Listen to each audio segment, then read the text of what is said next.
Higher Education and Training Minister Dr. Newzroom Afrika has withdrawn the recent appointments of Seta Education and Training Authority Board chairpersons with immediate effect. The appointments included several individuals with ties to the ANC, among them Mineral Resources Minister Gwede Mantashe's son, Buyambo. In a statement, Minister Mnqobi says she has decided to call for fresh nominations to ensure transparency and accountability. Now, for more on this chat, I'm joined by Sihle Ngubane from the Mnqobi Msezane Party. He's an MP and member of the Portfolio Committee on Higher Education and Training. A very good afternoon to you, and thank you so much for joining us. So, the MK Party has been very vocal about the withdrawal of the Seta chairpersons by the minister. Do you believe that this reversal was genuine? Greetings, my sister. I do not know whether I'm audible and you can view me on your side. Yes, you certainly are. You may continue. Okay, thank you very much. Maybe first to clarify, I am Honorable Mnqobi Msezane. I serve in the Portfolio Committee of Higher Education and Training, together with Honorable Sihle Ngubane, who's also a member of the MK Party in the same committee. So we apologize I hear for that you were stated that you are joined by Sihle Ngubane, which is, I think, not accurate. Yes, no, thank you for that, Mnqobi. So you may tell us what your opinions are with regards to whether this reversal is genuine or not. No, thank you very much. Maybe firstly, let me start here. As the members of Mnqobi Msezane Party that sit in that particular committee, Higher Education and Training, we first, upon seeing this leaked list, we wrote to the chairperson of the Portfolio Committee, expressing greatly our discomfort and obviously the discomfort of the general public about this matter. And then we further, obviously through the organizational national spokesperson who released a letter to that effect, or a public statement, to further express the views of the organization that this act of the minister is tantamount to nothing less than a thief that steals and then further returns the goods as if that was a genuine exercise. So we do not believe, as the MK Party deployees to the Portfolio Committee of Higher Education and Training, that this was a genuine exercise. The MK Party has described this as a parasitic patronage, and that these appointments are genuinely, like you're saying, were done as if a thief that has taken something now, putting it back now, it seems as though it's genuine. Can you elaborate on the exact consequences of such political appointments?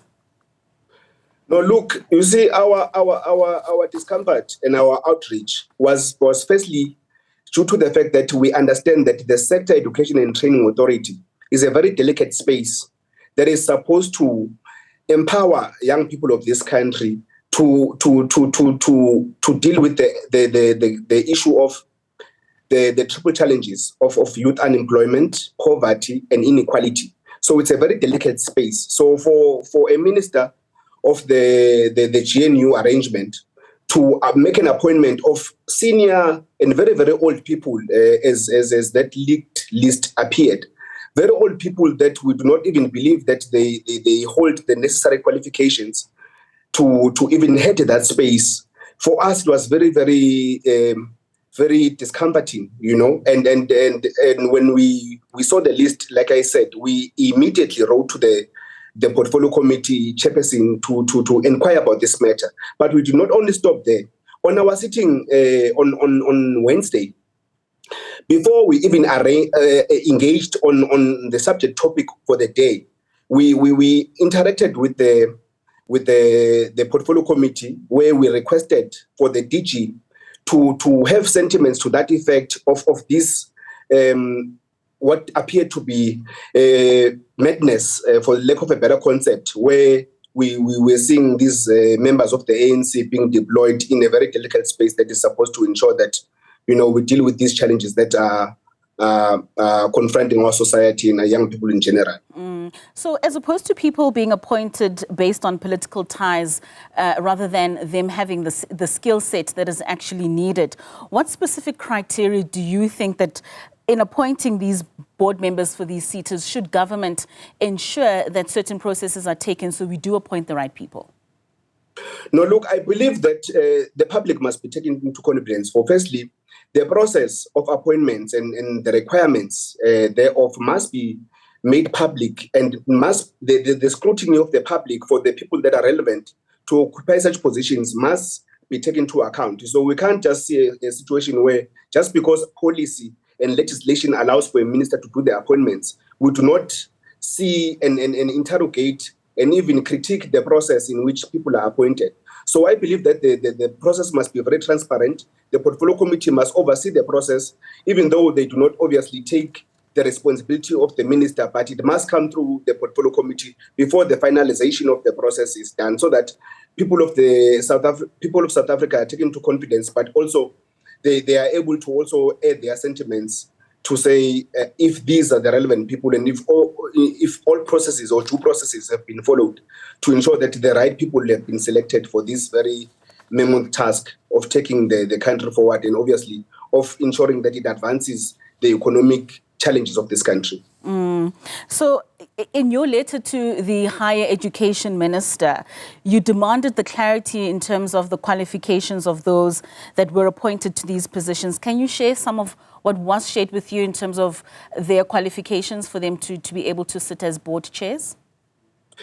Actually, when we inquired to the chairperson of the portfolio committee, we got a response from the chairperson of the portfolio committee to say that the portfolio committee has not received the list of people that would have been appointed by the minister. So we could not engage further because our inquiry was to find out if ever this process had been undertaken, and these people that had appeared in this leaked list are actually the people that had been appointed.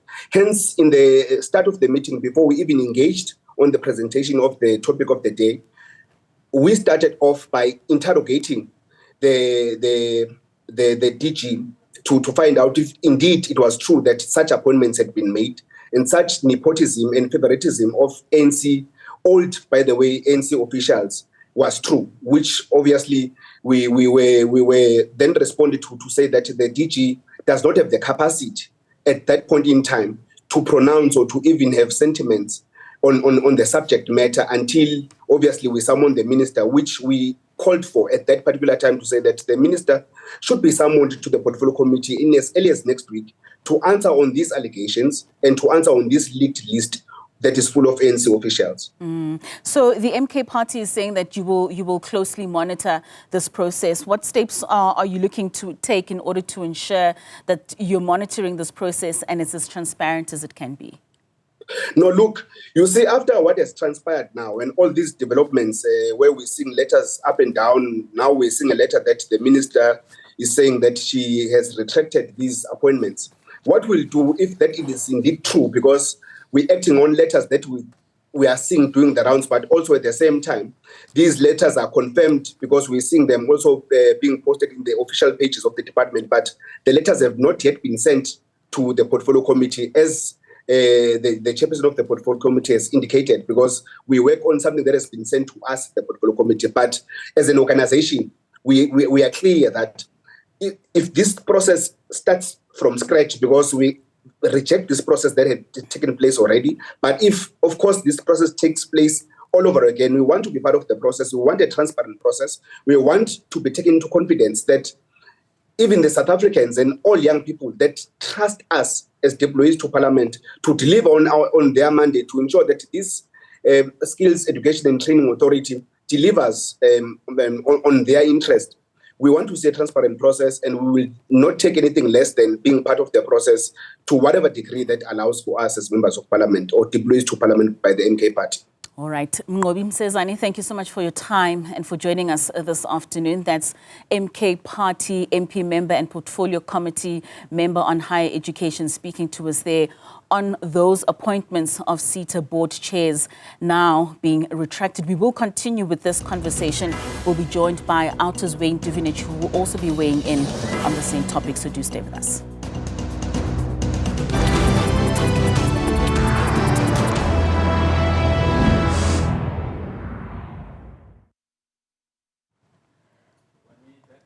All right, good afternoon, Wayne. You're speaking to Katlego. Are you well, and can you hear me? I'm well, I can hear you loud and clear. Thank you for joining us. We'll have a conversation in just a bit. Sure.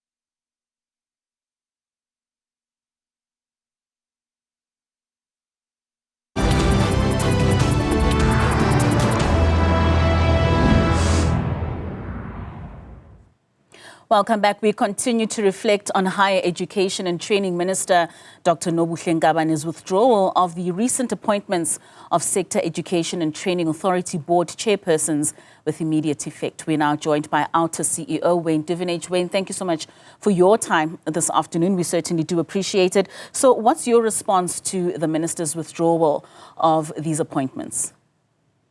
Yeah, firstly, I think we were quite shocked when we saw the list. There were a lot of people that we believe are compromised, conflicts of interest, political appointments. It just didn't seem to us to be a list of people that the minister should be seeking to clean up what we know as OUTA over the last number of years of our investigations into organizations, a number of these seats that have become really cesspools of corruption, maladministration, and wasteful expenditure. And we need to have a really good clean out. And so we welcome this decision to reset those nominations or the names for the board chairpersons, because